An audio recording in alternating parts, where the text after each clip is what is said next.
like the pattern I'm noticing is that like versus Terran, a lot of Terran are starting to play much safer than the lower league that I was in, and. So in gold, if I saw that they had an expand, I was like, yes, my proxy gate is going to win now. Whereas now they tend to expand later with a bunker or two, and then my stalkers just can't seem to get through that. Okay, cool. I'm trying to remember, was what your standard opening was again in that one? It was It's actually the same as my PvP, where I do 4 gate with 1 gate proxied, and I aim to hit at 345. I'm Oh hitting more yeah. around 4 minutes with 8 stalkers or so, depending. Like now, more times I'm getting Reapers showing up, and like I have to defend that, or some other stuff shows up and I have to defend, so it pushes that timing further out.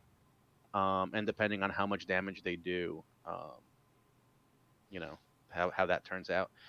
Protoss, there was the day where I was queuing and it was just Protoss and Protoss only on the ladder against me, and it was every variation of cheese that could be done, and it just kept like even I would go for the proxy stalkers, and they would go proxy zealots and show up before I'm ready to hit them, and I'm out of position. Are you probe scouting in any of your matchups or no? So I've gotten better at that. I don't remember if I was doing it decently well there, but most of my probe is like, hey, do they have anything in their base? Mm-hmm. I'm starting to try and look at gases, but I'm still like having a hard time like even deciding what that really means, On when the I see base that level, stuff. all you're doing is checking if it falls into the normal. There's only two things. So lots of things we can talk about. First of all, before I get to that, we're going to pick that up in 1 second before I lose the thread. What was your peak MMR? Because you made it to almost Plat 1, or maybe you even picked into Plat 1. Was that 3? Did you hit 3K at any point? No, I didn't hit 3. Let me look at my 2900, 2950, something like that? yeah, like 29. Yeah, yeah, I think I just hit 29. All right, awesome. So I'm putting that in because I as an early Jan 2021 at the top of our documents, so we've got it all in the notes, right? So Mhm. yes, you've dropped back down a little bit with a bit of a loss streak, but that's cool to see. Okay, cool. Like we peaked up a bit higher than we ever had before, which is awesome. So I just put that at the top. In terms of scouting, I mean general scouting. Let's just start with that. So essentially, I can push that stuff down, I guess, and we'll just do it here. Yeah. So scouting, all you're looking for with scouting until you get to a bit of a higher level is so first things, are there buildings in their base, right? Like the most Yeah, yeah, obvious. that's Or if there's Zerg, is it 12 pool, Is it 12 pool, mhm, right? It's basically, is it the most extreme version of the rush? Oh, this Terran has right. nothing but a supply depot in his base. Uh-oh. Protoss has nothing in his base at all, or only a pylon and a forge or something like that, right? Mhm. Basically all you're looking for is most extreme cheeses, right? Or most extreme aggression. So, no buildings at home. Forge first.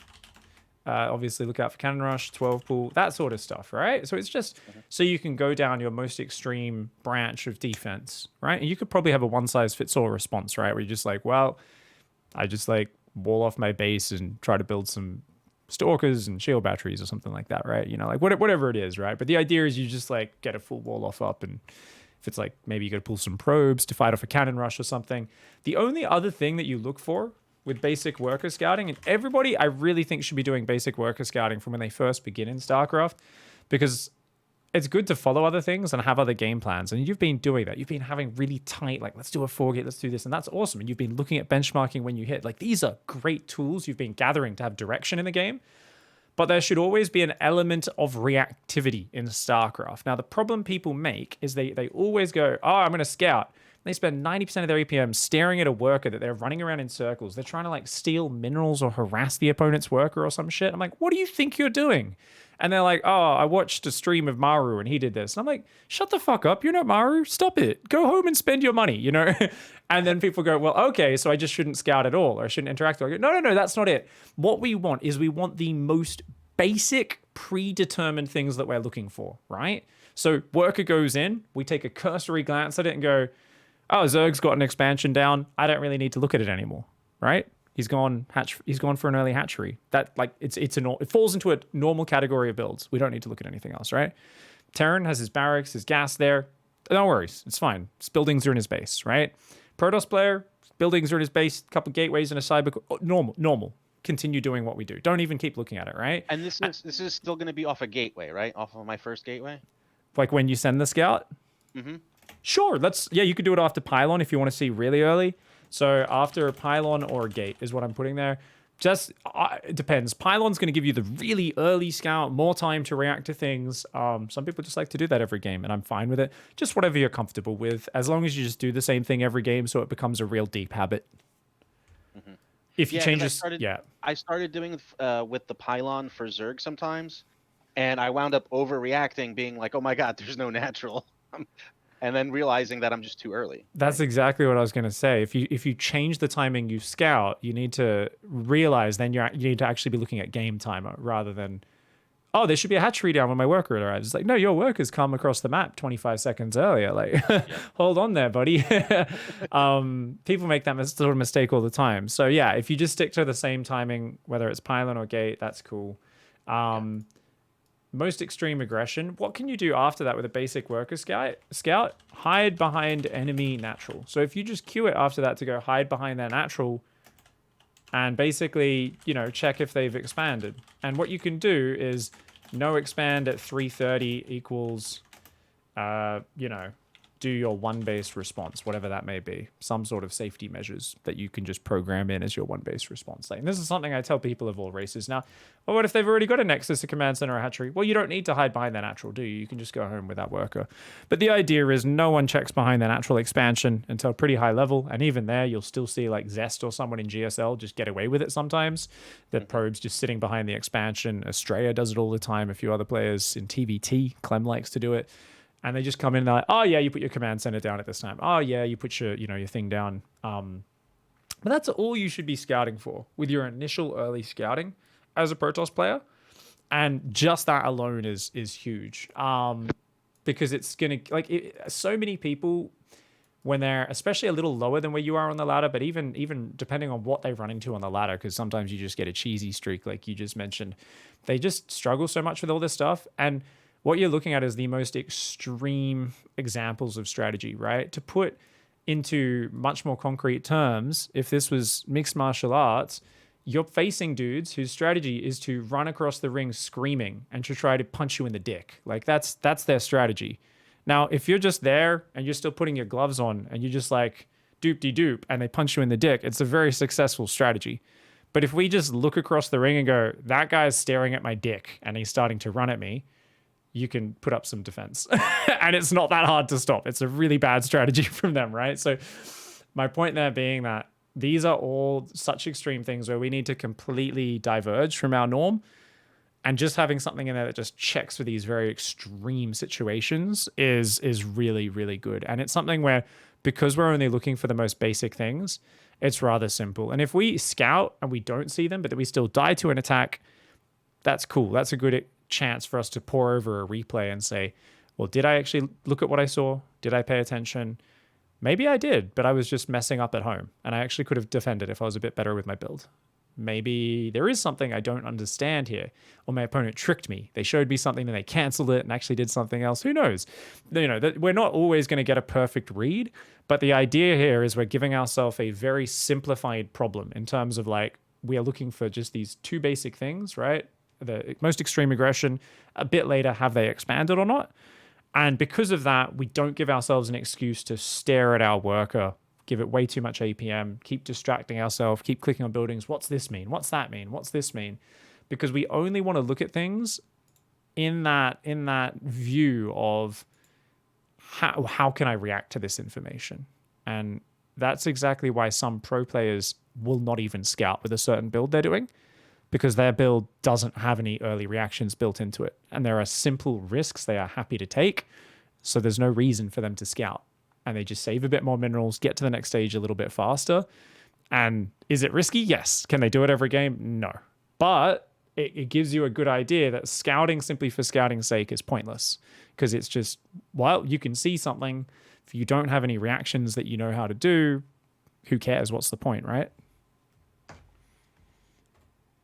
Right. Yeah. So I guess that would be the next point, right? If I sometimes I'm not even able to like I guess put it in words, but I feel something's off, and then I still get steamrolled, right? So what would be Yeah. what would be like the safe reaction? I guess I forgot to put this on here, but I was thinking the other day. I wanted to ask you, like, what would be a good Yeah. fallback safety for PvP, let's say, or if it could be a one size fits all, then that would be great too. I'm also struggling with, even when it's not a fast, like, even if when it's not like a 12 pool, Yeah. I'm getting better, but I'm still getting like Zergling all in early. So Zerglings are getting in early. Cool. So what's really important here is detail. So you have gotten to where you are on the ladder by zooming in just a little bit. You've gone from a satellite view to one little mouse scroll wheel on Google Earth in terms of strategy. We need to now do another couple of scrolls with that mouse wheel. We need to zoom in so we can actually see the trees and the houses and stuff, okay? So that's a bit of a weird analogy, maybe not the best. What I mean here is you need to start defining specific problems. Let's start with that PvP. So you've just said something which hints at many different actual problems, but I don't know what they are. So you've said, what's a good fallback safety for PvP? So this is what we all do when we're playing StarCraft is we want a one size fits all solution. And sometimes that helps, but for early aggression, especially and in general, it's way better if we can actually have a much more specific problem that we understand and then go to the solution. We've got to understand the problem first. Too many of us, we fall into this habit of, oh, well, I die to things. How can I just be solid against all things? And it's like, wait. We need to check what those things we're dying to are first. So you mentioned Proxy Gate Zealot. So that's one problem. What's another problem? What's something else that kills you? Well, I've gotten a little better against cannon rushes because I'm starting to be more paranoid of them. So I do probe scout around my base a lot more. But even then, I still kind of I'm pretty Okay, bad so at you mentioned them. probe scouting around your base. Not needed. Because why? You're going to be scouting their base. Scouting around your base, that's you reacting to something that might happen. What if you run into 5 players in a row who don't cannon rush? It's a wasted APM. So it's a fancy thing you're doing, where if you just send a pylon scout every game, in every matchup, you're going to see the forge at home, and then you can scout around and react to it. So try to have a more of a one-size-fits-all response when it comes to scouting. So when we're scouting for things, we don't want to be specific, because the whole point of scouting is different to what I was talking about. I was saying, hey, we need to know what the exact problem is so we can counter it, right? But when it comes to scouting, we don't know what the problem is yet. So your system for scouting should always be general and reliable. Does that make sense? Like, the idea is we want to not be scouting for things that we think might be there. We want to be going to their base where there is always a clear tell of what they're doing. So would it make sense to have a different scouting time for versus Zerg versus Protoss? Like, Let's just do a pylon scout every game. Okay. Let's just keep it simple. Keep it simple. I like to pylon scout. I love pylon scouting. I think it's great. It's like just 20 seconds of mineral mining with one probe. You're 20 minerals short on your build. It's not going to change anything. No one cares. Early scouting, like I said, that's easy. So cannon rushes, probe scout their base instead. And then there's always worker pulling and micro. And I can link up, obviously. Have you watched my cannons videos with printf? I did a couple times, yeah. Awesome. You can always review that, but it all just comes down to practice. You're never going to be perfect at it. It's just like, oh, I accidentally A-moved all my workers and they chased this probe, and, rather than killing the cannon and the pylons, or, oh, I didn't quite target these guys, or I stopped chasing the probe, so he had an easy time creating another little wall off, whereas if I just had 2 probes chasing him, it would have, there's always it's just micro. You never get it perfect, but your opponents won't be perfect either. So it's just being happy to go, let's engage in that micro, keep focusing on it and boxing those probes and getting them all to do different things, and you should be good with that. So now you're going to have early enough warning of that. So cannon rush is solved right there. We don't need any fallback safety. We've got Proxy Gate Zealot. What else? What else is something that's making us afraid in PvP? So the same build I'm doing to people I've ran into a couple times with the with the 4-gate Stalker. I've even lost to it without it being proxied. Yeah, oh, absolutely. Well, that could be a thing. Well, if the thing is you're trying to like push up their ramp or something, and he's got the same units as me, but he's in a defensive position, and his warp in point's right here or something. So maybe he's slightly faster on his warp in. He's got a few more stalkers or something. Yeah, he's going to kick your ass. So that's a very specific scenario. You are doing a very committed rush. If your opponent is doing the same thing, you're going to be favored if you defend, right? Now, if you do your build just tight enough, sometimes you can just get in there and kill them because they fucked their build up. So don't get me wrong, that's a thing. Yeah.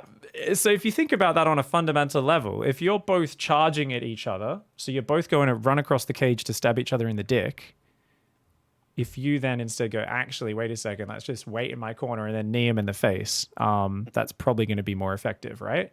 So how do we scout a 4-gate or something like that? So how to realize this is it? And some sort of transition. Now, maybe we could be like, oh, well, you know what? They never get detection. So if I just go back and start going for DTs and take a Nexus or something, like, I don't know. I'm literally just, you could do whatever the hell you want from there. You could go Blink, you go Charge, we could add Immortals, we could just play a macro game. So how to scout? So basically how to scout it, ? And then we can basically say, once we scout it, expand and defend, maybe try to shade 2 Adepts in. But basically, you just have a different plan there. Because if you think about it on a fundamental level, if we're both just crashing a fast rush into each other, it's like, well, unless you think you can out-micro him in some way, or win because you're just going to execute your build tighter and faster than anyone in your league, which is a totally valid strategic edge. Or you can say, no. Once I realize, well, they don't have an expansion, I don't have an expansion, no worries. You know, how to scout it, how to check on the map to make sure I don't walk past their proxy, etc. Like there would be different scenarios, but we would need to look at that specific like replay of that situation and say, okay, we need a plan for this scenario. And this is the kind of cool thing you want to, it's a problem that is complex and dynamic, but when you're doing a rush, you want to lean into these problems because they're great learning opportunities, because you can look at chances to say, okay, well, if we're both locked in this fight, we're both worried about each other's ground army, well, what if I sneak an Oracle out? And I find that usually if I can just defend with my ground army and I get an Oracle in their mineral line, it kills tons of workers while our ground armies are fighting and basically wins me the game. Or like I said, the DTs, maybe you can figure out something like that, but you can also analyze it in terms of he's one base, I'm one base. If I take an expansion and defend it, I will be able to build a small lead for myself. So you can find many different ways to transition out of these scenarios, but you want to be seeking to understand the scenario, and those replays are really good ones for us to kind of spend time poring over. Yeah, because I found a couple times where I'm just like, all right, I'm just gonna expand now, and then he shows up with more army and I die. So you probably stopped warping in units or something like that, right? Whereas if you maybe you get a few sentries, so you stand in front of your natural, so then you could use a few force fields. So even though you've got a few less units, you get a Nexus, a pylon. That's very mineral heavy, right? So if you're very mineral heavy, well, sentries they're very mineral cheap, but gas heavy. So the sentries are so good at defending. So then you could add sentries and then get a shield battery down. Shield battery plus overcharge plus sentry force fields. You could defend even if he's got 2 more rounds of warp in zealots and stalkers than you potentially. There's ways to solve these problems. Or if you're going DTs and then he comes and you're like, shit, man, like I actually have to pull up to 1 base and just cancel my Nexus because his army's so big. But I've got a proxy pylon and I warp in 2 DTs eventually and they're going to go kill all of his stuff. Like, as long as you've got a plan there for the next time, and you'll often screw it up the first time you're in that scenario, but those are the replays where you look at it and you go, okay, what was I doing here that was wrong? What did I micro wrong? Or how can I be more prepared mentally for this situation? And kind of look into it and expect this the next time I run into it. And it's really fun when you do these aggressive builds because you get these weird situations where, it's like you can actually start to funnel your opponent into certain reactions ahead of time. This is like what like Haas and those Bly, those expert aggressive players do, where they kind of shepherd their opponent into one thing and they're already moving into the counter to that thing or the thing that takes advantage of it. And that's something where as you develop aggressive play, it's good for executing your timing and so on, but you start to learn preset transitions a lot. That's kind of the power of aggression. Defensive play, your transitions are more about how do I just get to another, unit that complements my unit, more economy, more upgrades, like general things. With aggressive play, often you can make up for economic disadvantages or things going a bit awry because you're threatening them constantly. So if they don't react then they just die sometimes, right? But if then they react really hard, you can still be posturing aggressively using the fear, because you've got way more map vision if you're being aggressive, and they're kind of like, whoa, he's going to attack. They don't even realize you've stopped warping in units and you're actually going to the next step. Like, there's a lot of things you can do there where you're tricking your opponent essentially and getting one step ahead. So those are things we can definitely think about. But in general, I think what's important there is to write out each problem individually and go, okay, what's the tell, what's the problem, how do I deal with this? Like Proxygate Zealot there is an example. Okay, we've got that written up. I mean, realistically, that's going to be really freaking easy, right? Pylon Scout sees no buildings at home, wall off base and make stuff. I'm not even going to write out. You can write more details to that if you want, but I think that basically sums it off. If you wall your base off, I think you should be pretty fine, right? Zealots are going to take forever to kill your wall. By the time you get some adepts out and stalkers, whatever, a shield battery, like easy peasy. So do you want to go into live coaching from here? Did you want to pour over some replays? Where do you want to go? We could do live. That'll probably be the best, I think, because I have a couple replays I started like looking at yesterday or from yesterday, but yesterday I was so tilted. I don't know if it makes sense. Plus, I don't really have any like pattern in those. It's just like one example after another of something different that screwed me up. Yeah. Well, I mean, I think what we can do then, we want you to just play normal, but let's just try and do a pylon scout every game. And when you grab that scout, let's add a few details here. So what do you do when you move that scout out, by the way? So usually I just shift click A move around the base, especially for versus Zerg. Versus Terran and Protoss, I usually just kind of shift click it up and down the ramp. Yeah, don't attack move with it at all, because then it'll start chasing things. But we need to put it on a control group. In the early game, you have no fighting units, so most people just put their scouting probe on Army 1 or Army 2. So which army group do you think you'll use your scouting probe on? I guess I'll use it on 1 because I'm pretty terrible with having multiple armies. Yeah. Oh, you're still a bit more of an F2 guy, right? Well, I don't have F2 bound. I don't even know if it is in the core. I think it's a weird key combination that I'm not even trying to use. Right. So I just have the whatever L is on the core plus. Okay, you just use L as your main army. You just kind of grab everything, chuck it in there. No worries. Okay, so move scout out plus put on L, control L, so that you can easily do it. So basically all you do is you just, cue that to scout their base, then hide behind their natural, and then, scout their base, hide behind their natural, and just don't spend too much APM on it. If you've just queued up some extra probes, done some stuff at home, so you don't have anything to do, you can add another order. Oh, go hide it behind their natural a bit later. But this is like the most basic stuff. We don't even want to think about that too much. I'd rather you just play your normal game plans. We're just adding in, move that scout across, queue it around their base. And if we manage to remember to glance at it, that'll be great. But until then, let's get some ladder games going. So first of all, you're in StarCraft, yeah?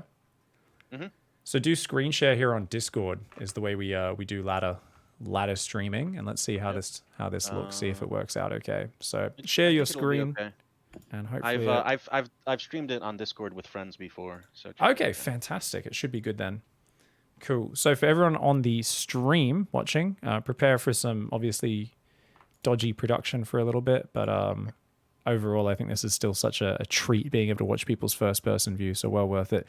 So yeah, Q game, get into it. Let's go, man. Oh, big thank you. Oh, damn. Not my name, though. Just hit us with a resub, posturing aggressively. Thank you, mate. Hero Marine just sent us a big old juicy raid. Thank you very much, Hero Marine. Hope you had a great day. I say as I refresh the bracket. A 3-0 over Mana? What the hell? Mana has such sick PvT. I actually think Mana's PvT is incredible. Like, Clem really struggles with it sometimes. So, isn't that just classic Hero Marine with a 3-0? Holy crap.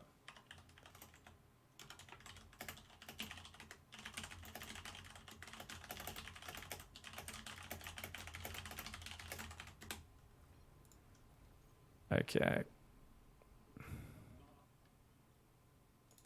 There it is. Okie doke. All right, we've got that all showing now. So we are doing a little bit of coaching here with Hobo/Ho-Ho Wizard. And good stuff, mate. I'm going to just kind of shut up for now and let you do your thing. So I'll mute myself and write some notes and stuff. Just get in your groove, and good luck, have fun. Thanks. All right, guys, I'm just opening my preview on my phone. So obviously the quality is going to be kind of shit here. It is what it is. I mean, watching first-person view, I think, is a really useful treat here for coaching. We won't necessarily do it for the whole time, but yeah, this should look okay. Unfortunately, my preview, because of the 2-minute delay, this is going to be a little awkward. I've got to wait 2 minutes to check that the scene's all good. It should be all good. It should be all good. You guys should be able to see it. I'm pretty sure it's all fine. Okay, so he scouts, he sees a hatchery.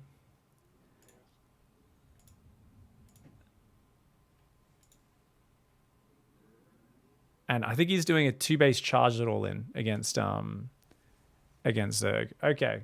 Cool.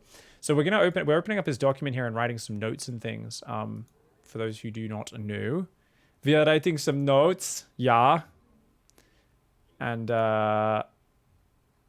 okay. So PVZ said it's a 2-base charge lot. PVZ ladder game. For those who don't know, this is actually a ladder game. He's streaming it to me on Discord. My student is.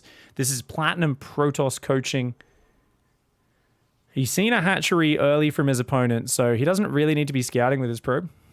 You've already seen a hatchery, so why are we wasting APM with that probe? Just send it home. Remember, as soon as you see the hatch, that's all you need to do. Don't get sucked into wasting that. You know, keep macroing. Just do your normal build. You're kicking ass, mate. Keep it up. I was giving him this talk before. I was like, because he wasn't scouting at all before. I was like, just scout, do it quickly, and get going. And unfortunately, it did take a bit of extra APM there. I was like, look, you've seen the hatch. There's nothing else to look for. Once you see hatchery, just go home. Unfortunately, we do have my t-shirt display on, don't we? I guess that's one of the problems with this display. Okay, my bad, guys. Let me let me fix that up. I guess I should just put it a bit higher then. Yeah, I'll put it above.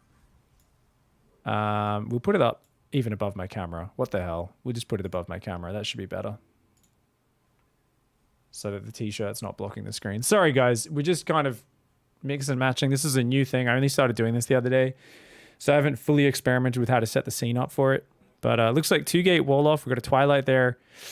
No units in the wall yet. Holy shit, dude. Okay. Once you see hatchery, just go home. Let's always get a Zealot in the wall. A Chrono, another gateway unit. At 3:30. We didn't get anything in the wall till 3:20, which is super late. Okay. So he's building a few too many pylons. He is doing some nice queuing there with the probes, but he's already built more than enough probes for what he needs. Twilight was pretty late. Twilight can be a bit faster. So I noticed the Nexus are control grouped. The gateways are control grouped. Ooh, come on, baby. Come on, stop probing. He's already got more than enough probes. Yeah, he's pulling workers off gas. Okay, so stop probing when natural is at 10 out of 16. The gas probes will make it 16 out of 16. Cool. Build pylons. I mean, if you build your pylons a bit further back from edge, it's harder for them to scout. It's only 6 gateways, so he needs a few more gateways.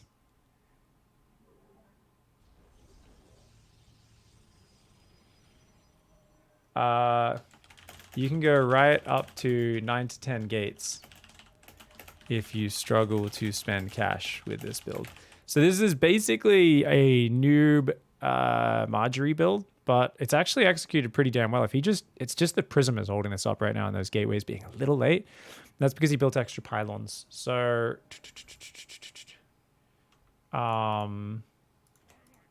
obviously Marjorie is not good at super high level anymore, but I would bring everything personally if I was him.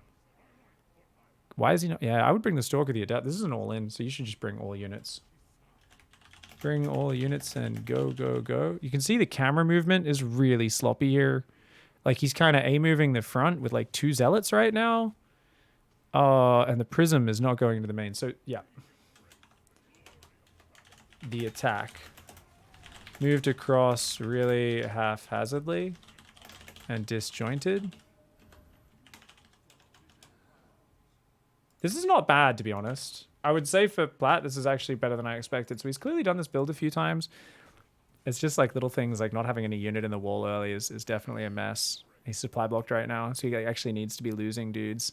But definitely he could have 10 gateways, I think. Moved across the haphazardly and disjointed. Try to just move to halfway initially and cue the prism into the main all in one action rather than manually adjusting it 2 to 3 times like we did this game. Oh, right. Hit that rewind button. Hit that rewind button. We've always got to play the rewind game. So don't look at anything yet. And this is where we play the rewind game. So, do you remember what the rewind game is? How many probes or how many workers? That's a good one. You could ask yourself just about anything. Yeah. But how about, okay, yeah, maybe how many workers do you think Lizerg had when you started your zealot attack? 40-ish. 40-ish? Cool. All right. So you got to commit hard. So you can't say 40-ish. You've got to commit hard. The whole point here is you got to put your ego on the line a little bit. Best way to learn. 42. All right, let's check. So go back a minute or whatever it is when your attack hits. And let's see. I mean, this is the best way to improve our game sense, right? Put our ego on the line, make a hard read on what we think the situation was, and then confirm it in game. So now, or wait a second. No, it looks like you're attacking, doesn't it? Yeah, looks fine. 44. Okay, so I notice you're hovering over the top right. So you have not been watching enough replays. Your 2 favorite keys should be D and U, or maybe there's something else on the core. U should still be units, D for production. Yes, they are. Fantastic. You should always be tabbing between these in a replay. So 44, not 42. You were close. But also, look at that production tab. What the fudge? This guy was a greedy Zerg.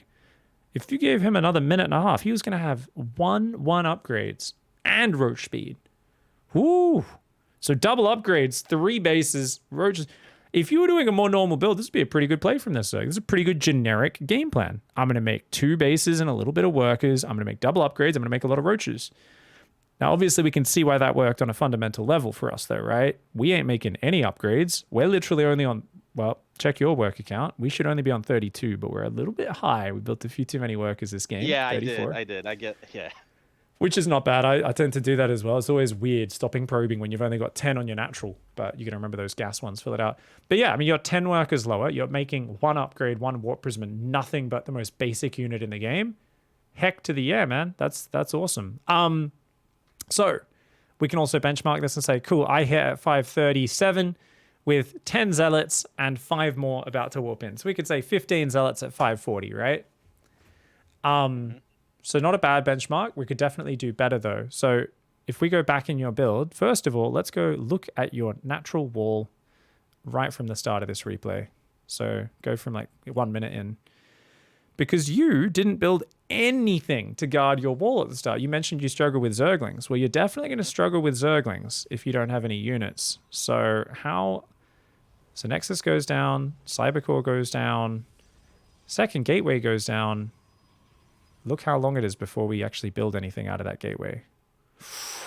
So already, this is super. And then we try to queue something up, but we're supply blocked here because we forgot our second pylon, which is also poorly positioned because that second pylon only powers your Cybercore. It doesn't reach anything else on that wall. So it does, and it's also not a fast warp in pylon because it's not close enough to the Nexus, I believe.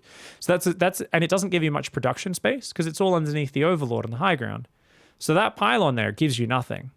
And it's late. Okay. So let's you can, if you struggle with early Zerglings, you could always build a Zealot first to put in your wall. That's totally fine. A lot of players do that just as a safety measure, comes out earlier, especially if it's like they are expanding, but maybe it's spawning pool before hatch and you're like, oh, it's like, it's not an early pool, but like, so some people like to just always build a Zealot early on as a bit of safety, but you've got to remember to get that second pylon before that second gateway. And we should build that up in the main and we should build it somewhere well, we can build a lot of gateways that are a bit hidden. Look where you put your gateways. So this is because you didn't have anywhere else to build them.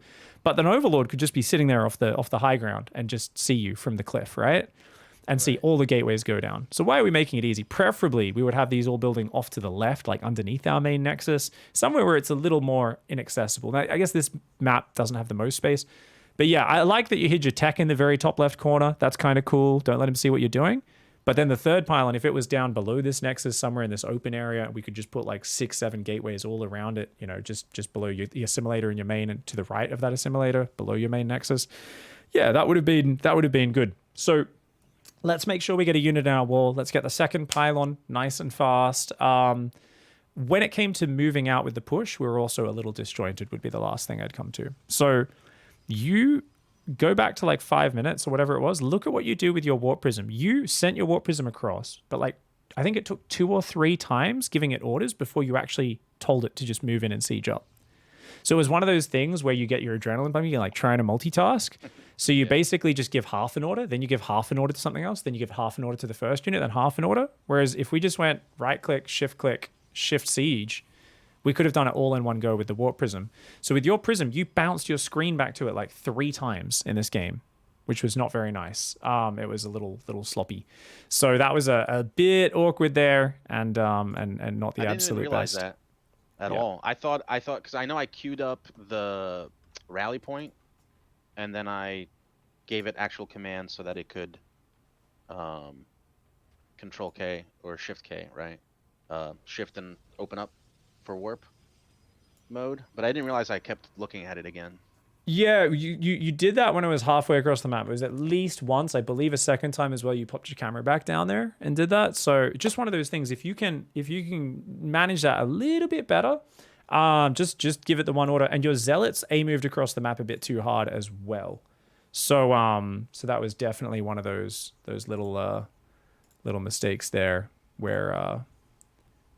So if you fast forward here, look at the way your zealots move out. You're also so you didn't bring your adept and stalker. I personally, this is an all in. I would bring those units and wall yourself in completely with a pylon. We also should have been building pylons here as well. So that should be one of those things where you're like bring all the units and wall your base off with a pylon, build an extra pylon, because you get supply block during your push. And your zealots go in a few units at a time at the front. So if he had a big ball of roaches or something, that would have been pretty bad because he would have had a nice fight. While the prism isn't just yet in position. So we could have brought all the units, walled ourselves in to make sure run-bys can't get in at all, sieged up the prism and done it. I think we still hit a pretty good timing. We kind of got in all the bases pretty quickly. But yeah, just try to be a little more organized with bringing everything across at once. And I think we should be good, especially the unit in the wall on our natural earlier is going to make your opening a lot safer. Now, I noticed you get a really early second gateway to wall off, but then you didn't have a unit in the wall. So this is something that happens to people who get paranoid about Zerglings, is they just add random buildings they don't need yet to wall off, but then they don't even put units in the wall, so they would still die. It's like this. It's very common for people who die to something to do something that looks like it defends it, but doesn't really defend it. We all do this as Protoss players. Why not just put your Twilight Council in your wall? And that way, because your Twilight Council and Robo are kind of what needs to come down. You don't really need a second gateway, right? Or do you actually feel like you need the second gateway just to give you a bit of safety or something like that? No, I guess I don't. I mean, I'm just trying to wall off. But then I guess it's not hidden, which I don't know if I care about. But I don't think you do. Well, I mean, the Twilight doesn't really tell anything. It's a very normal structure to be building. So, you know, I don't think we need to be thinking about hiding anything. Putting tech in the walls is a very, very normal thing to be doing. So yeah, like I usually hide my Twilight in the back, put my Robo in the wall every game, and you could do it the other way around. It doesn't matter. So yeah, I would say put Twilight in the wall. Don't need second gate. Remember your second pylon, second gas timing. It's always 21 second gas, 22 second pylon is your standard build order, right? And we should be good. So overall, not bad. So I reckon we just queue up another game and get into it. Yeah. About the zealots real quick, where should I be sending them? I guess this was a little too close, right? Because I just moved them and was going to wait for them to regroup. Yeah, I would have been a little further back. Yeah, just half the screen further back or something like that. Like, okay. Yeah, maybe I And would just it make sense to try and go for the third location first, or should I just no, go straight? you're all in. I think just go for the natural because you want to go. You want to get between the rally points. You just want to like get on top of their units. You don't want to let them get like a big ball of roaches up. You kind of want to just be like, I feel like, oh, there's like 8 roaches creating a hard wall in between the Evo chambers, and it's not like a good fight to fight into. Maybe you like go over to the third with them and hope they come out and chase you into the open where the zealots are good again. But you've got zealots in the main that are tearing it up as well. So you're kind of like, oh, okay, I can pull back from this. But generally, you just want to be like in amongst it, doing damage, tearing them up as much as possible. So I think that's the way to go. Straight for the natural, straight for the heart. When you're this committed, you don't want to be like, oh, I'll just try to pick off the third. Because we want a lot more than that. We want to go for the throat. We want to kill. Yeah. Okay. And then, so what if there was no third, but as I arrive, and I think when this happened to me, I was probably like at 6 minutes 10 seconds or something like that, and I saw like 1 or 2 mutas. Do I just try and commit as hard as I can, or it's the easiest win of your life. Yeah, it's the easiest win of your life. Like they can't do anything with that. Yeah, it won't achieve anything at all. It won't achieve anything at all. Okay, so just try and like dance the prism around, not to lose it, and just keep warping in. Yeah, well, just don't dance it around. Literally, just warp in on top of the mutas. Like, the thing is, it's 5 minutes in the game. If they have mutas at 5 minutes, they have nothing else. What's more likely is if that scenario happens, you're hitting a minute late or 2 minutes late. Like, they have nothing else. Yeah, I was hitting like 6 something, yeah. Which is super late. And even then, it's like you could just keep rallying zealots across the map. Mutas don't do enough damage. They'll have like 3 or 4 mutas. Like, you're just going to kill everything. You could literally just keep moving zealots across the map, and you don't even need to worry about building anti-air. Like, technically, you could put some guys back on gas and like slowly start a Stargate or something. And then I tried to put a forge down and put cannons down and shield batteries. Totally unnecessary though, yeah. Because the moment you do that, you're spending all your money on these defenses off an already low economy. It gives him all the time in the world to take bases and build up. Yeah, so all you need to do, same thing with Zerg. If you're going mass Zergling against mutas, you just keep killing them. You will always win a base trade versus mutas. If there's ever a point where it seems like it's getting a bit inefficient, you just hide your zealots like off to the side somewhere. And then when the mutas come to you, you send them in and you win the base trade because mutas just don't do much damage. So yeah, mutas are the best case scenario for you. If someone tries to go mutas against a sharp all in, that's just like the dream. Cool. All right, let's get into another game. Let's go. That was a good one. That was a pretty tight timing. Yeah, just keep hitting your opening. So you wasted a lot of APM looking at your probe. Remember, if you see hatchery down, just go home. If you see a barracks and a gas or the gateways at home, just send it behind their natural to hide there and don't look back at it till 3:34 minutes. So you look back at it 3 or 4 times. So you're microing around, you're clicking on structures.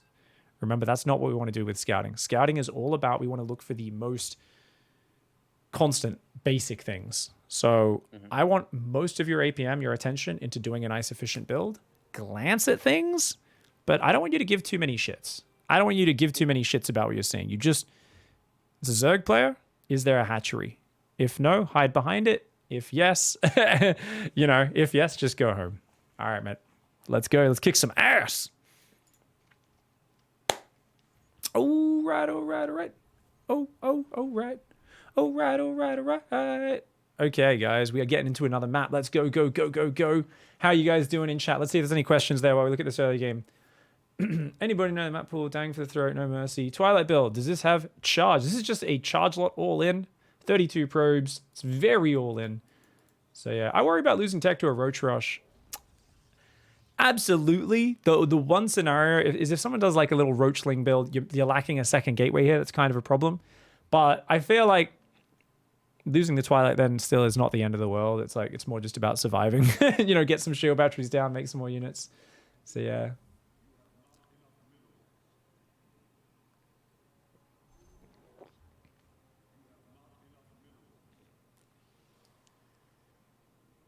Double prong, not over microing. Yeah, pretty good. Al Heacham said, why put gates on a control group? All pro gamers put their gateways on a control group. Using a predefined hotkey is just, it's gross. Because if you're doing a proxy, you're fighting in the early game, you've got to produce off your gateways before they're warp gates. And some games, you never get warp gates, or you get them very delayed because of a special scenario. So you should always be able to control them. So a lot of Protoss players out there go and just click on their gateways in the early game, which is, no offense, it's some noob shit. And And it's just the way it is. It's so hard to like build units off a proxy or something like that. But a lot of people have that issue where they do that. And yeah. So I don't know why this Nexus went down so early. What is going on in this game? So you can tell you this is not a proper build. Game 2. Nexus on 18 question mark? Should be 20 Nexus, 20 core. So weird build. Slow putting on gas as well. Second pylon was super duper early this game.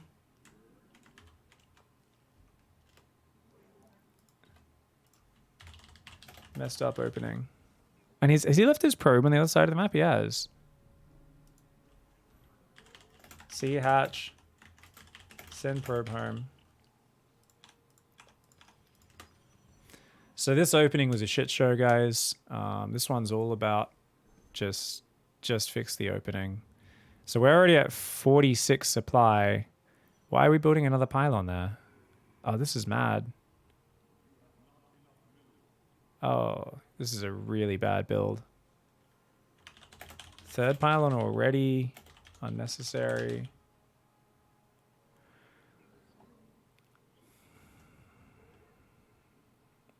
Did he just pull off gas already?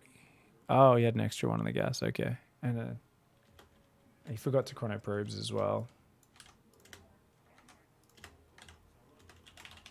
Forgot to chrono it all.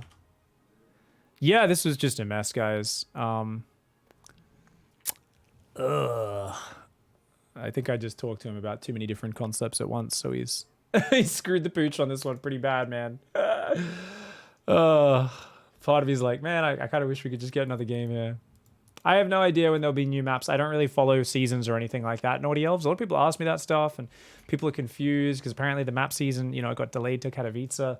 I just pay no attention to it because it doesn't really affect me. But yeah.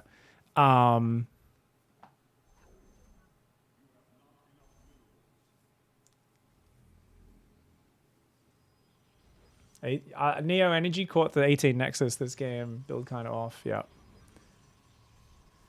Yeah, this is a bit awkward, man. It's just going to be hitting so late because the early pylons, so many extra pylons, no chrono boosts on probes.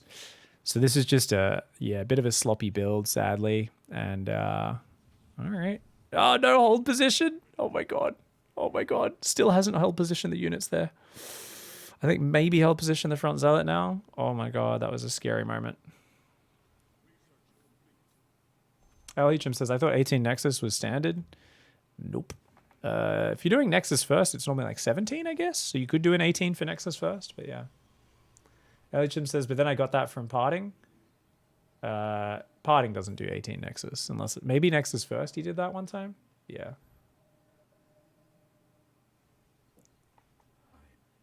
It was made. Obviously, it doesn't matter if you guys don't hotkey your gateways for most people.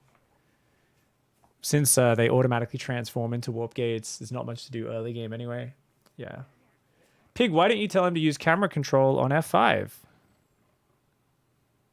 He uses the core. He uses some version of the core here. So I'm not going to tell him anything to do, but he's pretty low level, so there are 1,000 things that he could learn to do. So when you're a coach, it's a lot of people go, well, why don't you just tell him to do all these good things? Because they're good things to do, right? It's about being selective. People only have so much bandwidth. They can only do so much. So you got to pick and choose, and you've got to see what the player's willing to learn. So people think coaching is just about, oh my god, you got to siege it, dude. There we go. Oh, does he only have 6 gates? Oh, he didn't control group his extra gates, or maybe they just weren't. They're not control grouped. There we go. He realized. And yet another greedy Zerg player. Oh, he's over microing. He's over microing his zealots. Uh-oh. Oh, no. Okay, they are fighting now. Yeah, he's fine. I think the zealots in the natural right now, so he should be good. Oh, he's going to do some chronos. All that chrono was saved for this moment.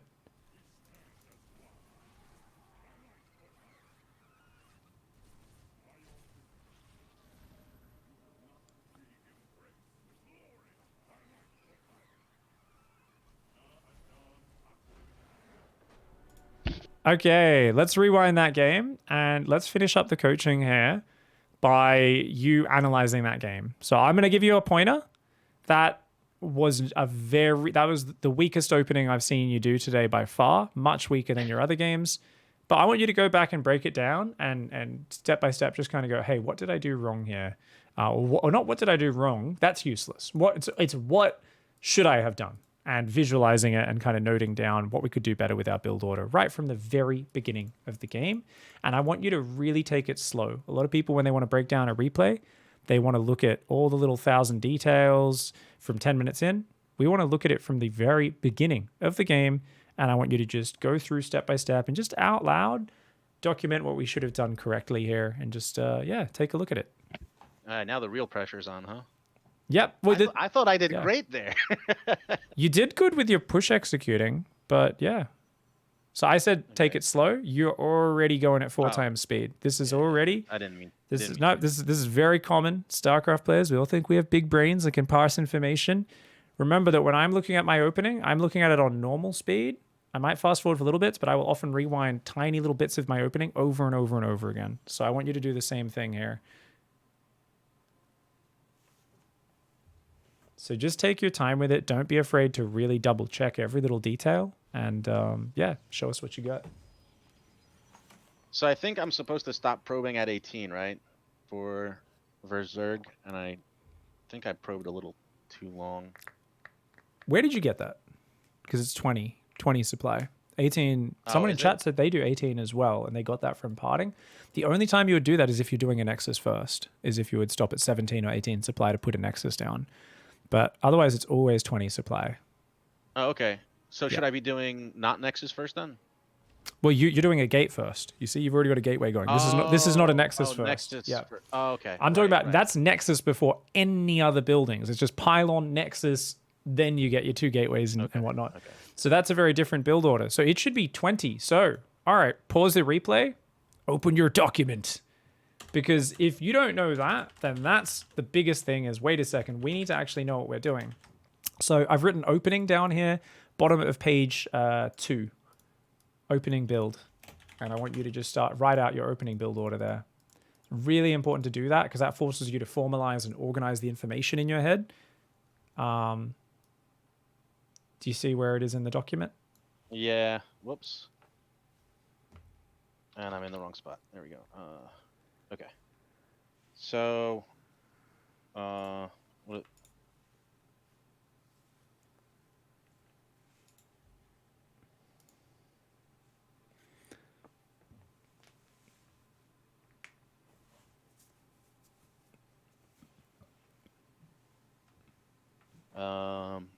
Now is this with this will be with the changes we made, right? So then, what is it called? Twilight, right? All right, and then I guess here would be another pylon somewhere. My man. I always forget. Sorry, say again? I just said my man. Oh. Just a random words of encouragement. Writing it out like this is always such a good process. We should always be doing this periodically, especially whenever we have a matchup. We're like, this matchup I'm a bit confused or a little less confident in. Let's rewrite my build order out. Oh, this one's my best. It does look like your best, actually, so I'm not surprised by that. It's pretty tight. Pylon, Gate, Nexus, Cyber, Pylon, Twilight, Robo. Tons of gates. Okay, cool. All right, so this is all nice and stuff. You're pretty good at that latter part. We just care about the opening. So the opening is... Let's even go even pre-Twilight, okay? So can you put supply counts on those things? By the way, do you mind if I show your document to the stream? No, that's fine. Yeah. Okay, cool. Appreciate you sharing that, just so they can follow along. So we're writing the opening build. So add supply count. So it should be 14 pylon. Should always be the first one. Do you know the supply counts for the other things there? Yeah, I think it's going to be 16 gate. And I don't know what it's supposed to be, but I think I had 18 when I did the Nexus because I stopped probing, I think. Or yeah, but we're going to change that to 20 for now for the Nexus. It's 20 Nexus, 20 Cybercore. Right. 20. And then I did this one, I think, at 20. Or even earlier. Yeah, that's why this opening segment, we've got to, like, where you are on the ladder, we've got to have this down to a T. The opening 2 minutes of the game is such an important part for kickstarting to the next stage in a confident position. You have gotten to a point where you have defined getting your gateways up and everything quite well. The only real weakness at that point is overbuilding pylons, but your opening is very inconsistent and sloppy. So there are huge gains here that can be gathered for every matchup, right? Because these little carryovers, they're kind of the same across most of your build orders. Maybe a little different in some matchups and so on, but generally speaking, so we don't have a gas in there. So let me edit this. We don't have a gas. Where the hell's our gas? And you've actually not been putting on gas straight away. You often had 17 workers on minerals. Then you remember to put on gas. 20 Nexus. You haven't edited that yet. So it's non-stop probing. Also, wait a second. You didn't chrono probes a single time that game. You always chrono probes the moment you start your gateway, because that's when your pylon's just finished. You're not going to be supply blocked for a while. Gets you an extra couple probes out nice and early.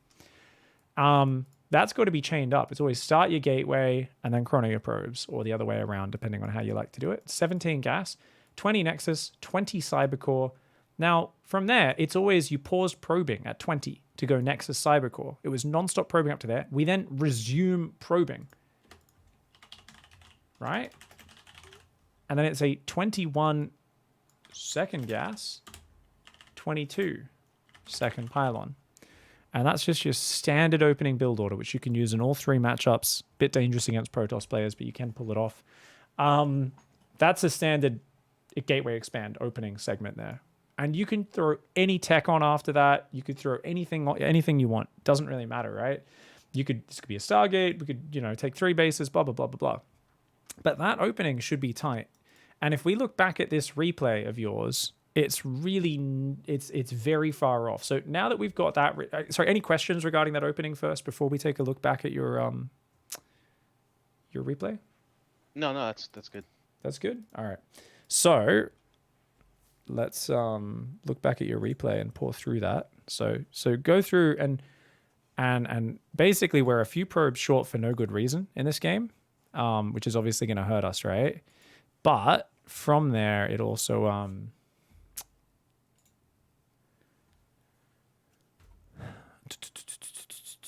okay, so 14 pylon goes down. We had a tiny bit of extra minerals. No big deal though, right? That's okay. And are we building probes nonstop here? Looks like we queued up another one. Maybe was slightly late on that. I don't know. Looks okay. Do you want to go press B and check? What, did we miss any probe production there?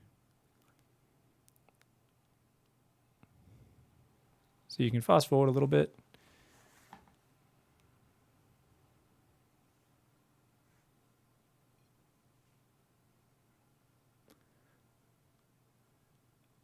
Yeah.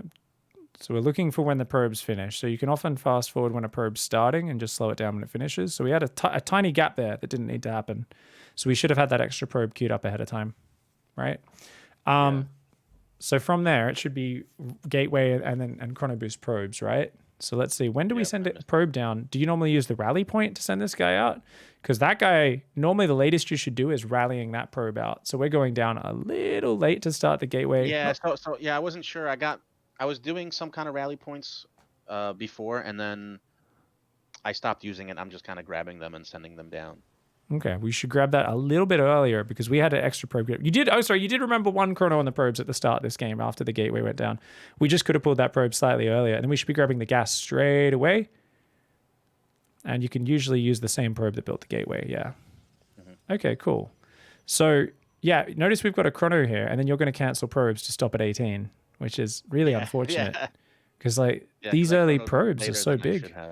Yeah, this slows your build down so much. I mean, it's just we're meant to go to 20 supply here. You're meant to have 2 more probes through this early game. So this just messes up your whole build. Now watch from here what you do. So we should be following what you're building, right? Bring that production tab up as well. So this is something always DU. We should always be checking those out. Whenever we're looking at a replay, we should always be glancing at those things, the production tab, the unit tab. So we put the Nexus down. If this was 20 supply, let's imagine we had the extra 2 probes. It would be Nexus and then Cybercore straight away. We've gone Nexus second pylon because that second pylon was late in the previous game. So you were like, oh, I got to remember the second pylon. But this build order is out of whack a little. And it's because I've told you to send a probe across the map, right? That's something you're not used to doing. I've told you to put a Twilight Council on the wall. Something you're not used to doing. You forgot a pylon in the previous game. So you need to make sure you spend a game or two just practicing this against an AI potentially. Just one 5-minute game, just up to the point where you're moving out with your zealots, if even that, maybe just the first 2-3 minutes. If you just do 5 reps of the first 2.5 minutes of the game, like that's just get that clean, get it down, let it sink in so that it is a rhythm that you naturally understand, and you're going to be way better. Your probe, by the way, saw an early hatchery, so you didn't need to hide over there. You'd already seen it, so you could have gone home. So you left your probe over there. Remember, you see an expansion, just go home. Just get out of there. No need. Just send it home, get it mining. Though you did a much better job of not staring at it this game, which was good. So that was way better than the previous game where you kept looking at it without really having any information that you were looking for. So overall, once you got past the early stage, you get your Twilight, you get your charge, you get your Robo, you pull workers off gas, you get your gateways up, you go across. That's well refined. Let's fix the opening to be a little bit tighter, and it's going to be so much better off the back of it. And that realigning our focus on the early game, making sure we know all these little details, this is so important. Because look at this opening. Once again, we don't have a unit in our wall for ages, and we actually end up building we've already got a 3rd pylon on the way. Why? Because our build's just kind of thrown off. So we're just kind of throwing things down. But we don't have a unit in our wall. We don't have warp gate started yet. If our opponent built 6 lings, even off a hatch first, they could have probably got across the map and just walked into our base, funnily enough. Like these lings came out pretty late for them, and we're just chilling at home for a while. But with how late our units are, they could literally just walk Zerglings in without even really committing anything to it and actually kill a bunch of probes. Honestly, you fix that opening stage, everything's going to click together. So we gotta finish up. We are out of time, my friend, but I like watching this first person view because we get to see things there and we get to kind of revisit. Wait a second, we kind of lost track of what the build should really be, and that's very common for a lot of people. So going back in and fixing that up, that opening, like getting that down tight, 2 extra probes, you're gonna have a unit in your wall earlier, if not 2, way faster than you used to. You're going to have your charge, your prism, your 2 bases saturated way faster than you used to. Those 2 early probes makes a massive difference. Like you are just going to have so much faster timings and more stuff, and the build will just feel better. So going for that 20 Nexus, 20 Cybercore, this should open things up for you really well. This should make it a much tighter build order. And I think our goal here is let's see if we can hit 520. If we can hit at 520, with those zealots at the front, the warp prism in the main, and I think that's totally attainable. But it's also going to be something that you're not going to be getting supply blocked while you're hitting as much. You're going to be a bit more organized with the pylons, or the prism gets in there a bit faster, or, you have a few more zealots when you hit. So even if you hit the same timing, maybe we'll have a few more units. Maybe we'll be at 80 supply rather than 70 supply, and it should kick ass. So I think this is a good path. This should give us some good direction.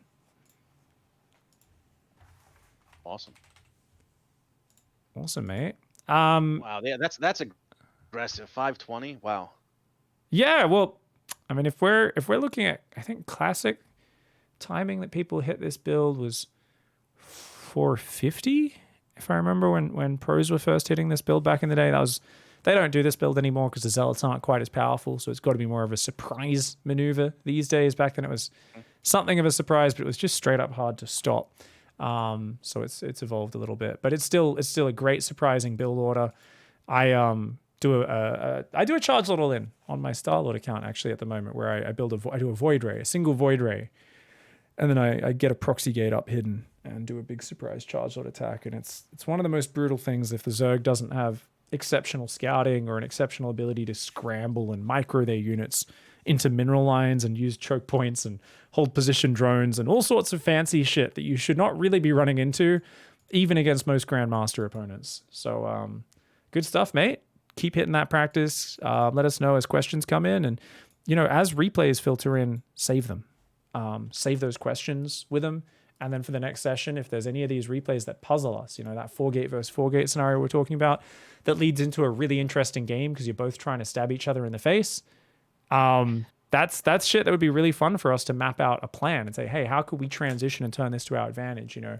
What can we do? Can we counterattack with 2 adepts while defending their attack and just use the unit advantage on the defense? All those cool weird scenarios that arise, we can try to learn to understand them and stuff, and it should be really cool. Awesome. All right, mate. Well, good night, and I'll catch up soon, and let me know whenever you want to set up another session, my friend. Sure thing. Thanks, man. I appreciate it. No worries. Have a good night, mate. You too, brother.